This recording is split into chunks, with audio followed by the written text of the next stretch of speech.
আল্লাহকে ভয় করো। ইত্তাকুল্লাহ, ইত্তাকুল্লাহ, ইত্তাকুল্লাহ। ওহে মুসলিম, তোমাকে আল্লাহর সামনে দাঁড়াতে হবে। তোমার হিসাব নেওয়ার জন্য আল্লাহই যথেষ্ট, যিনি সব জানেন। তুমি যা গোপন করো ও প্রকাশ করো। তোমাকে অবশ্যই মৃত্যু বরণ করতে হবে।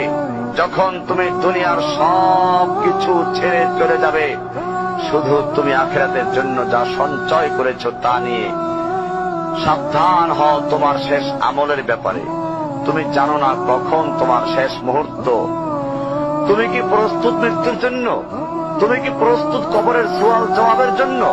তুমি কি প্রস্তুত ভয়াবহ কিয়ামতের জন্য, হাসরের ময়দানের জন্য, হিসাব নিকাশের জন্য, আল্লাহকে জবাব দেওয়ার জন্য, মিজানের জন্য?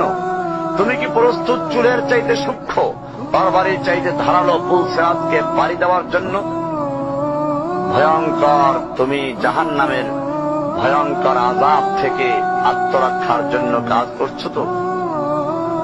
যার ইন্ধন মানুষ এবং পাথর, যার আগুন ভয়ঙ্কর উত্তাপ সম্পন্ন কালো বর্ণের, যা হৃদয় পর্যন্ত জ্বালিয়ে দেবে, এমন উত্তপ্ত পানি যা নাড়ি ভুঁড়িকে বের করে দিবে। রয়েছে খাবারে হিসাবে জাক্কুম ও গলিত পুঁজ। জাহান্নাম অসম্ভব গভীর, ভয়াল জায়গা, কঠোর হৃদয় ফেরেশতারা নিযুক্ত, যেখানে শাস্তির মাত্রা বৃদ্ধির জন্য শরীরকে অনেক বড় করে দেওয়া হবে।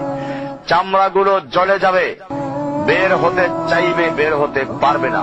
মৃত্যুকে ডাকবে, মৃত্যু আসবে না। ভয়ঙ্কর শাস্তি যা অনন্তকাল ব্যাপী চলতে থাকবে।